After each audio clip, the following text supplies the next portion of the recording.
Hello বন্ধুরা, তোমরা সবাই কেমন আছো? আশা করি ভালো আছো। আজকে চলে এসেছি আবার একটি রেসিপি নিয়ে। আজকে বানাবো কুমড়া আলুর পকোড়া। তার জন্য এখানে একটা আলু গ্রেট করে নিয়েছি বড় সাইজের, আর এটাকে 1 ঘন্টার জন্য ঠান্ডা জলে ভিজিয়ে রেখেছিলাম। এবার এটাকে ভালো করে জল থেকে ছেঁকে নিচ্ছে। এখন নিয়ে নেওয়ার পর এখানে আমি দিয়ে দিচ্ছি কাঁচা লঙ্কা কুচি,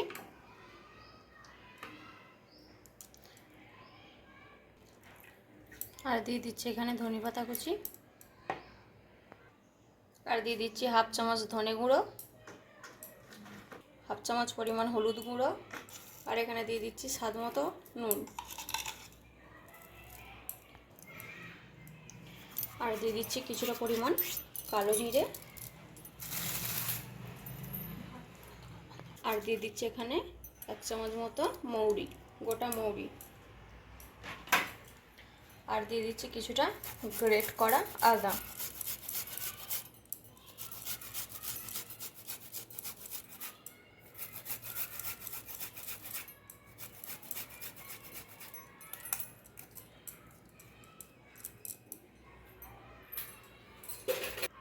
আর দিয়ে দিচ্ছি স্বাদটা বাড়ানোর জন্য অল্প একটু চিনি। এর মধ্যে অ্যাড করে দিচ্ছি আমি 2 চামচ পরিমাণ বেসন। এটাকে এখন জল না দিয়ে আমি ভালোভাবে মেখে নিচ্ছি। প্রয়োজনও হতে পারে বেসনের এখনও। আমি কিন্তু আগেতে 2 চামচ বেসন দিয়েছি, এখানে এখন 1 চামচ বেসন এখানে কিন্তু আমার লাগবে।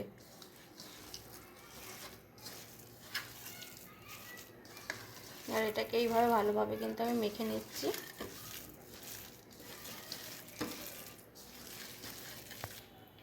এখানে আমি আর 1 চামচ পরিমাণ বেসন দিয়ে দিলাম, আর এটাকে ভালোভাবে মেখে নেব।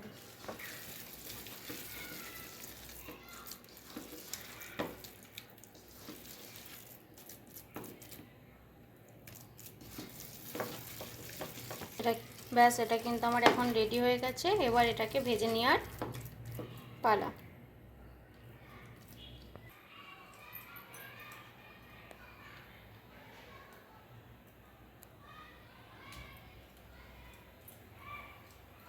আর এখানে কড়াইতে আমি এখন দিয়ে দিচ্ছি পরিমাণ মতো সাদা তেল।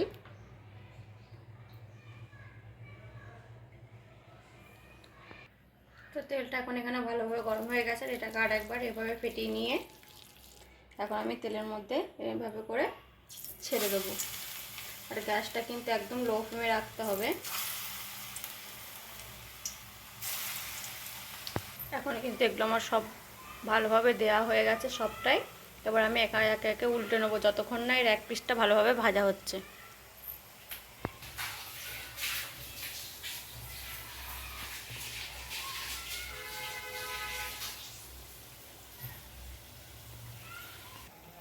এবার এখন একটু গ্যাসের জোরটা বাড়িয়ে দিয়ে আমি এখানে এগুলো কিন্তু আস্তে আস্তে উল্টে নিচ্ছি।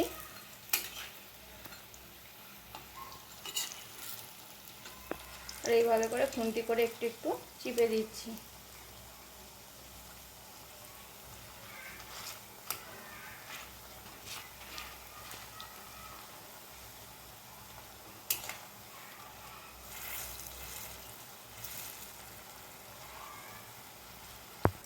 এই পিঠটা ভাজা হয়ে যাওয়ার এই পিঠটাও আমি এবার একবার উল্টে নিচ্ছি ভালোভাবে। আর এখন কিন্তু গ্যাসটা লো ফ্লেমেই রাখতে হবে, তাহলে কিন্তু ওপরটা পুড়ে যাবে আর ভেতরটা কিন্তু ভাজা হবে না, কাঁচাই থেকে যাবে।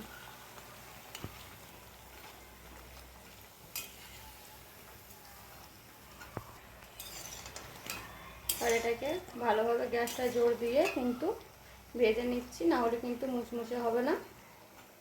এতক্ষণ গ্যাসটা কমিয়ে ভেজেছে, এখন গ্যাসটা জোর দিয়ে ভেজে নিচ্ছি। এখন কিন্তু এটা আমার ভালোভাবে ভাজা হয়ে গেছে। আর এখন এটাকে আমি তুলে নিচ্ছি।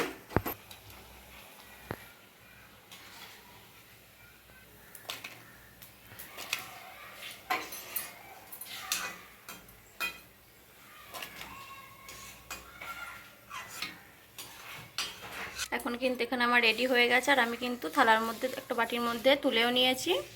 দেখো এটা দেখতে ঠিক কতটা সুন্দর লাগছে, খেতেও কিন্তু ততটাই ভালো লাগে। ভিডিওটি ভালো লাগলে লাইক করবেন, চ্যানেলটাকে সাবস্ক্রাইব করে দেবেন। আর রেসিপিটি আপনাদের কেমন লাগলো অবশ্যই কিন্তু জানাতে ভুলবেন না কমেন্ট বক্সে।